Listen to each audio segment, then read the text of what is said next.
everyone, my name is Chelsea and welcome back to my channel. For today's video, we are talking about new releases for the first quarter of 2024.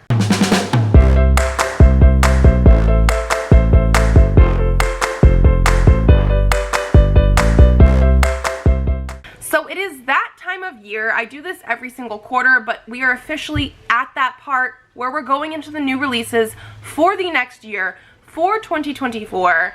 I can't believe it's the end of the year, but at the same time I can. This year has felt like it has taken forever. It felt so long, and I'm very excited for quite a few books that are coming out at the beginning of the year.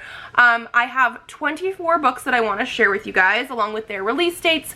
Some of these are books that were indie and are now going to be traditionally published. I like to go with ones that are like on my radar now. So while some of these might have been released already, these are like the new editions coming out in 2024. And the reason I mention that is because we're going to jump right on into books that are releasing on January 2nd. And the first one that I have here is one of those books. It was an indie book that was published by the author and it has now been picked up, has a new cover, all that good jazz. And we have that new version coming out on January 2nd. It's going to be That Time I Got Drunk and Saved a Demon by Kimberly Lemming. As for a lot of the books here, I don't 100% know the summaries, so we are going to read them from Goodreads where appropriate. And this one says, Spice Trader Cinnamon's quiet life is turned upside down when she ends up on a quest with a fiery demon in this irreverently quirky rom-com fantasy that is sweet, steamy, and funny as hell. So it's going to be perfect for fans of Legends and Lattes and The Dragon's Bride.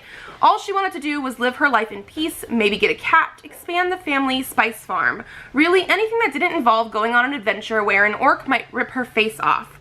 But they say the goddess has favorites, and if so, sin is clearly not one of them. After saving the demon Fallon in a wine-drunk stupor, all Fallon wants to do is kill an evil witch enslaving his people, and who can blame him? But he's dragging Cinnamon along for the ride. On the bright side, at least he keeps burning off his shirt.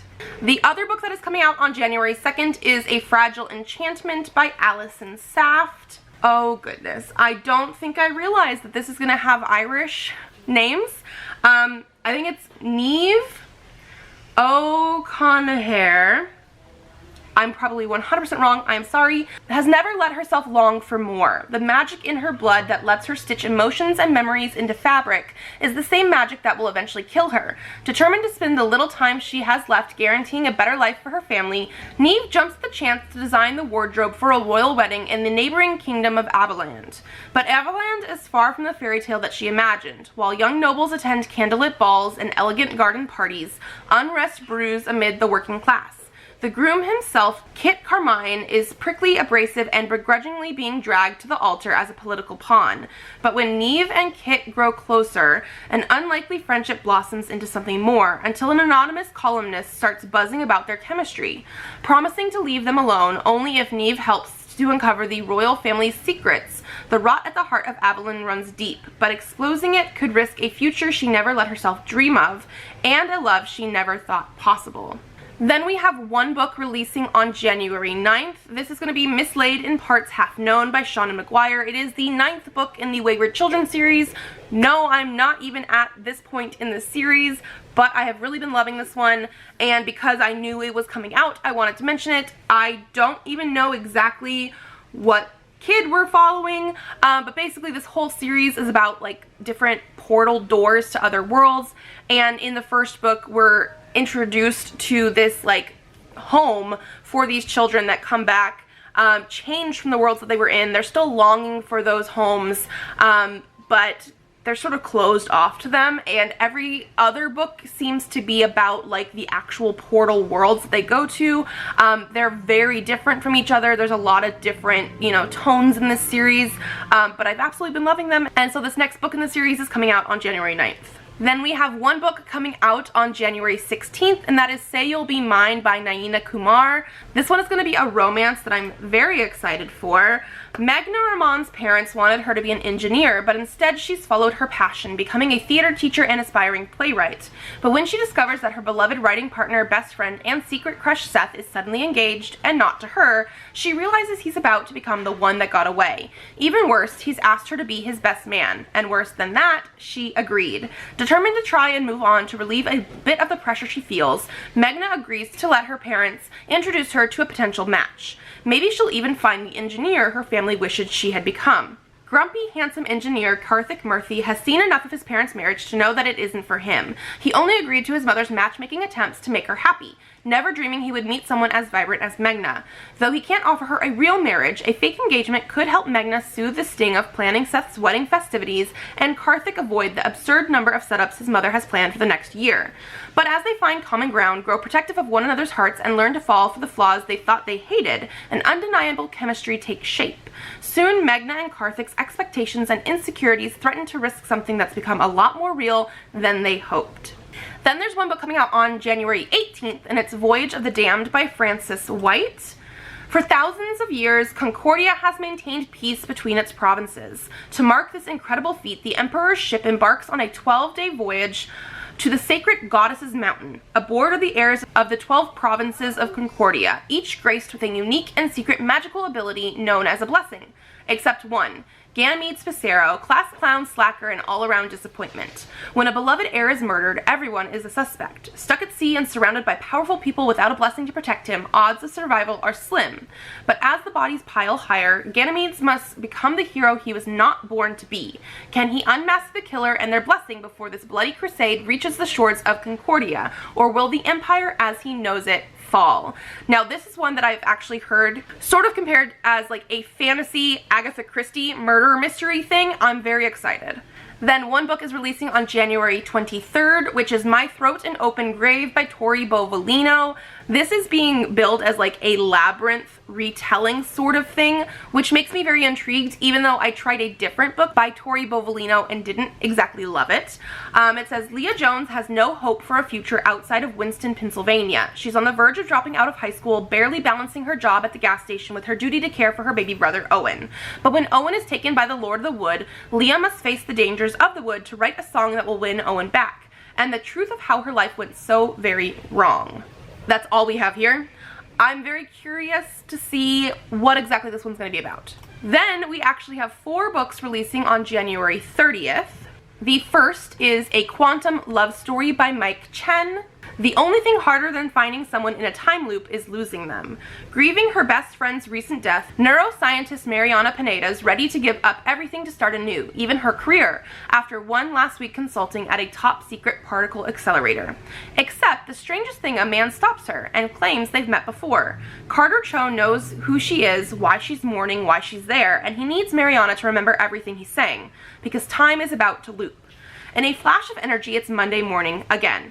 Together, Mariana and Carter enter an inevitable life, 4 days at a time, over and over, without permanence except for what they share. With everything resetting, even bank accounts, joy comes in the little.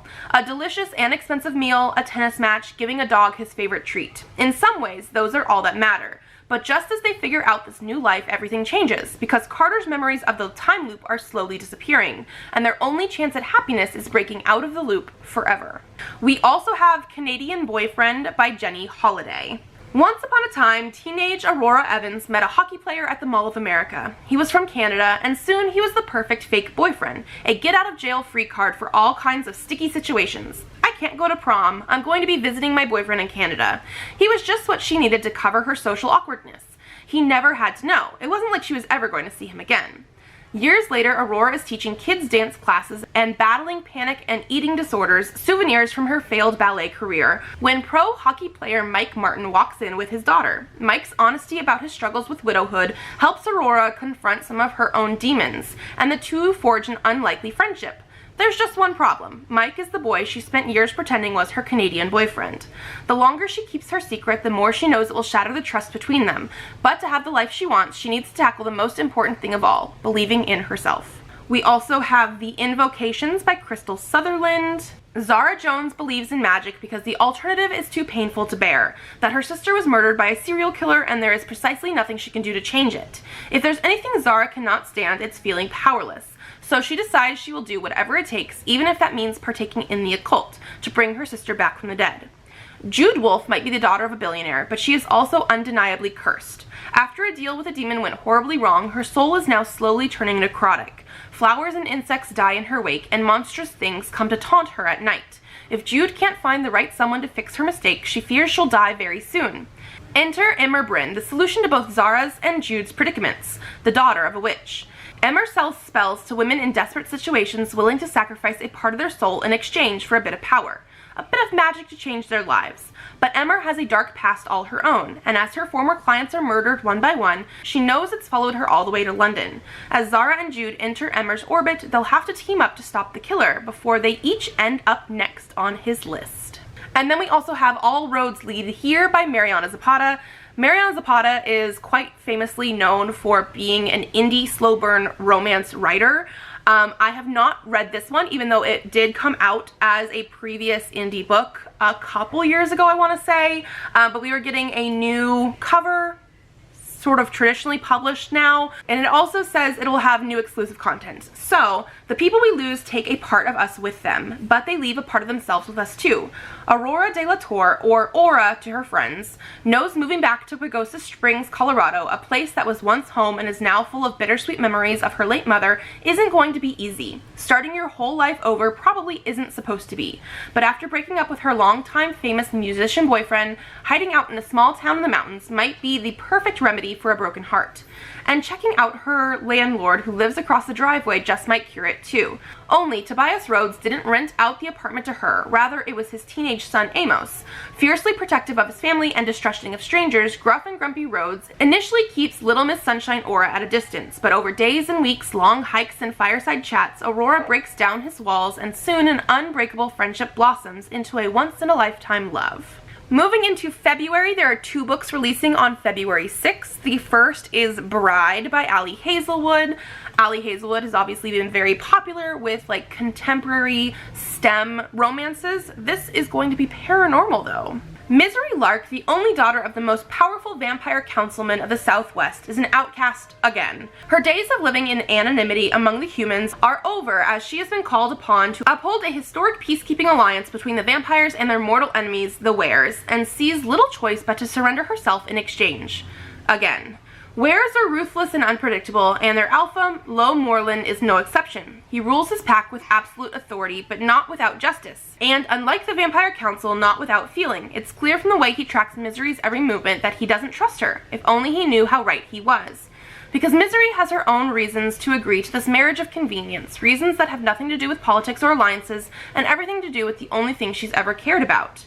And she is willing to do whatever it takes to get back what's hers, even if it means a life alone in Were territory, alone with the wolf. And then the second one coming out is That Time I Got Drunk and Yeeted a Love Potion at a Werewolf by Kimberly Lemming. So this is the second book in the Mead Mishaps series that is, again, something that was originally indie and has been picked up, gotten a new cover. This one follows cheesemaker Brie, which is cute, has the world's worst luck in love, which is how she ends up following for a lactose-intolerant werewolf. Bree's never been particularly coordinated or lucky. Who else would accidentally throw a drink at someone's head only to miss entirely and hit a stranger behind them? And who else would have that stranger fall madly in love with them because it turns out that the drink she threw was a love potion? Yeah, probably just Bree.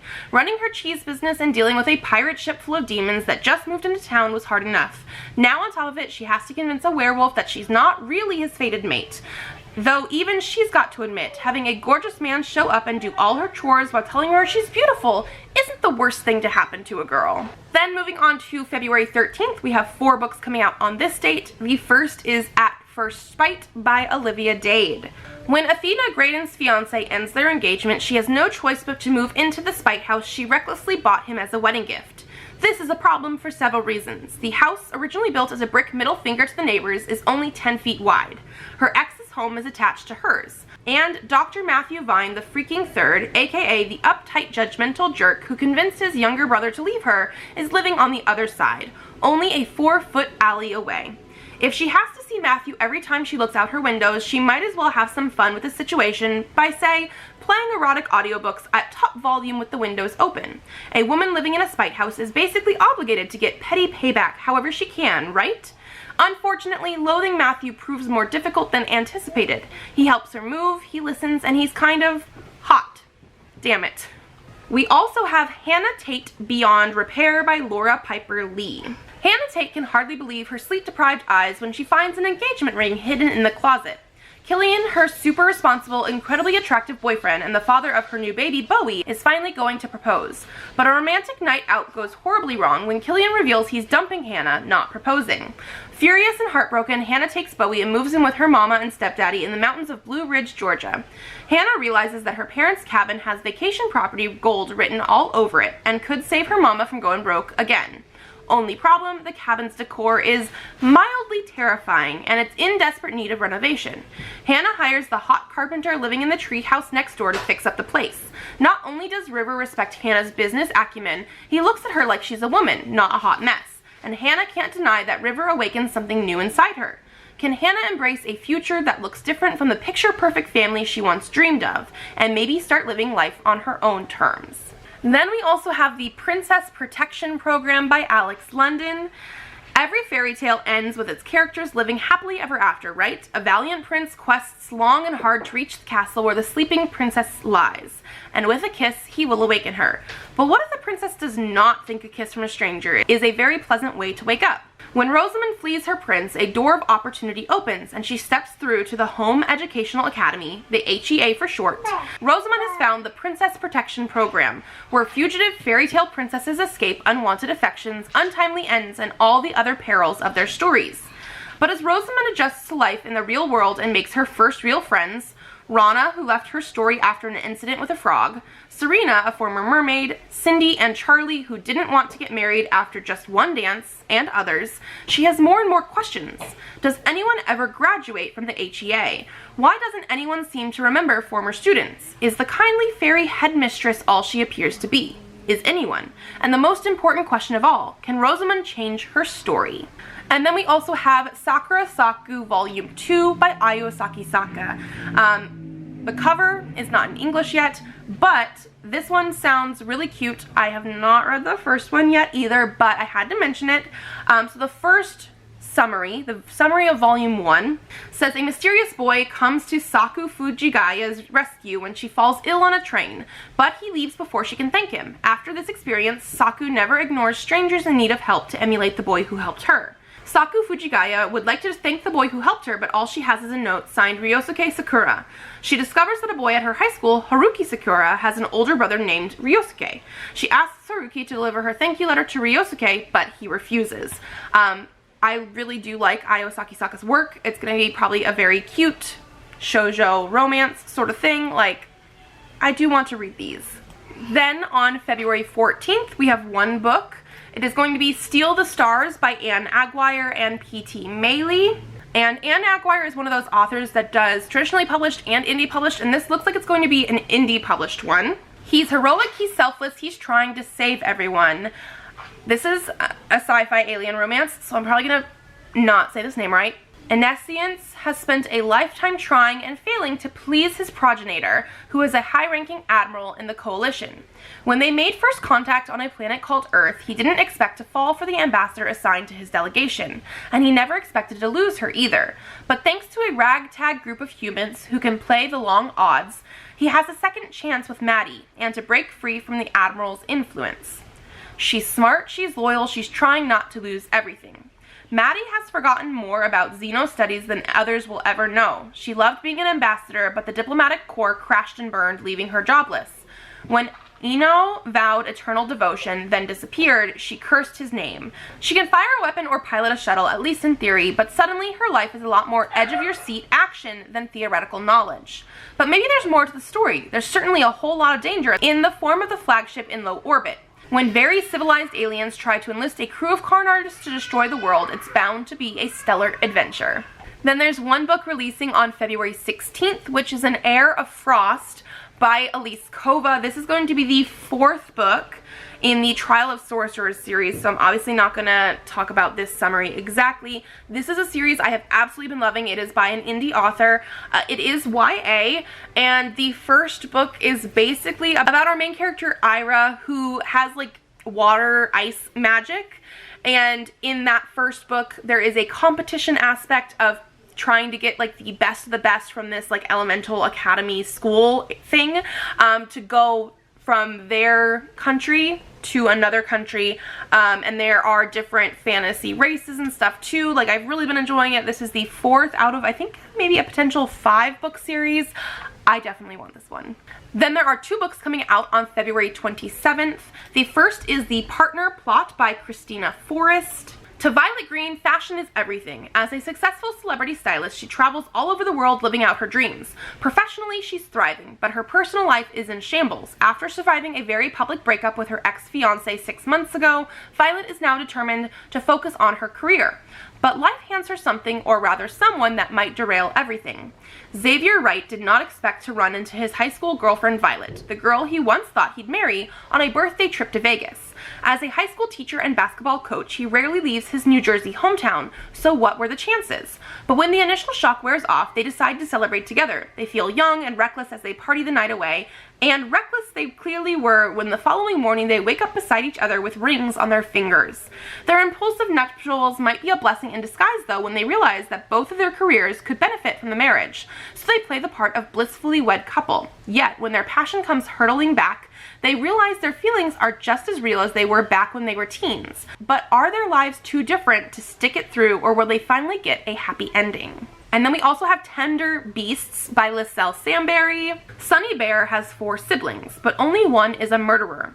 With the death of Sunny's mother, matriarch of the wealthy Bear family, Sunny's once picture-perfect life is thrown into turmoil. Her mother had groomed her to be the family's next leader, so Sunny is confused when the only instruction her mother leaves is a mysterious "take care of Dom." The problem is, her youngest brother Dom has always been a near stranger to Sunny, and seemingly a dangerous one if found guilty of a second-degree murder charge. Still, Sunny is determined to fulfill her mother's dying wish, but when a classmate is gruesomely murdered and Sunny finds her brother with blood on his hands, her mother's simple request becomes a lot more complicated. Dom swears he's innocent, and although Sunny isn't sure she believes him, she takes it upon herself to look into the murder, made all the more urgent by the discovery of another body, and another. As Sunny and Dom work together to track down the culprit, Sunny realizes that her other siblings have their own dark secrets. Soon she may have to preserve the family she's always loved, or protect the brother she barely knows, and risk losing everything her mother worked so hard to build. Moving into March, there are 2 books coming out on March 5th. The first is Nothing Special Volume 1 by Katie Cook. Nothing Special was originally a webcomic that I really enjoyed, and I'm so excited to have like them doing a physical version, because this was something that was originally on Webtoon.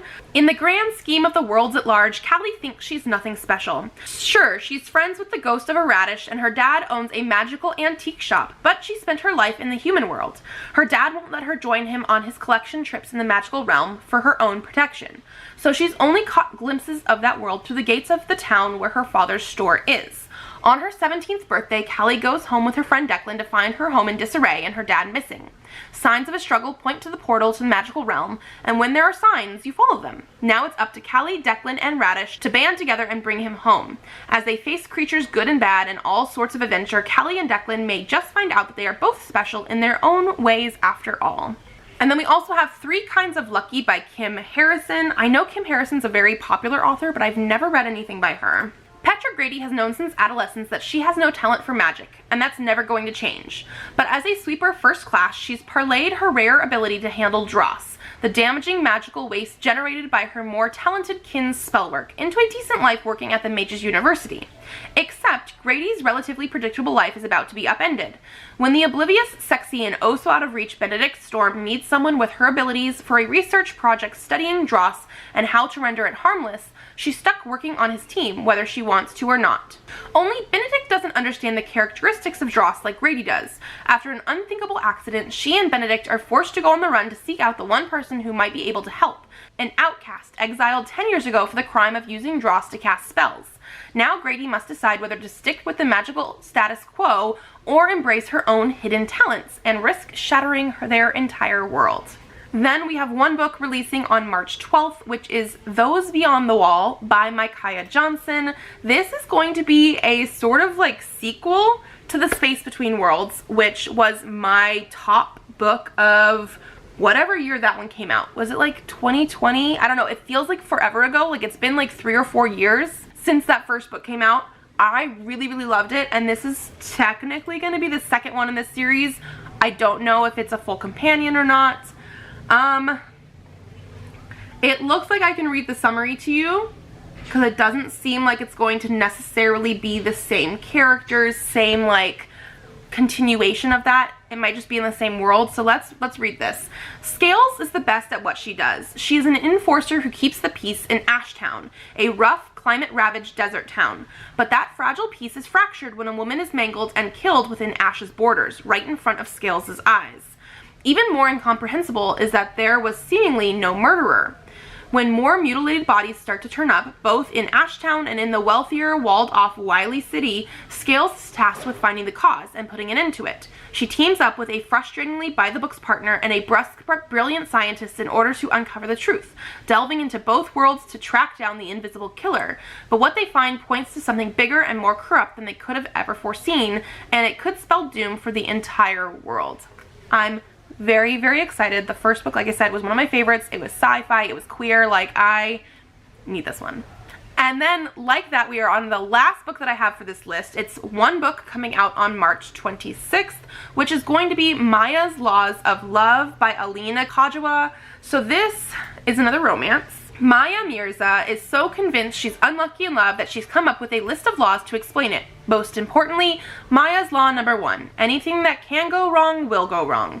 But what's about to change? Maya's headed to Pakistan for an arranged marriage with a handsome, successful doctor who ticks all the right boxes. First comes marriage, then comes love. She's sure of it, except law number 4. When you think you're lucky, think again. From the start, Maya's journey is riddled with disaster, and the cynical lawyer seated next to her on the plane isn't helping. When a storm leaves them stranded in Switzerland, she and Sarfaraz become unlikely travel companions through bus breakdowns and missed connections. Law number 6, trips are never smooth sailing. And before long, Maya's wondering whether she just experienced the ultimate in misfortune, finally meeting the right man a few days before she marries someone else. And Maya might just be the worst person to keep a secret. Law number 18, if you're overtired, you'll always spill your guts. But maybe if she's willing to bend some laws, this detour could take her somewhere totally and wonderfully unexpected. I'm very excited. So that is all 24 of the books that I am actually really looking forward to and thought you guys should know about in the first 3 months, the first quarter of 2024, because yes, we will have more videos of these coming out throughout the year. Let me know if I've missed any of the new releases for the first 3 months that you are excited for, because again, I will probably add them on my TBR. And if you like this video, give it a thumbs up to let me know. Subscribe to this channel if you'd like to see more videos. I do have videos coming out on Tuesdays and Thursdays, so I will see you then. Bye.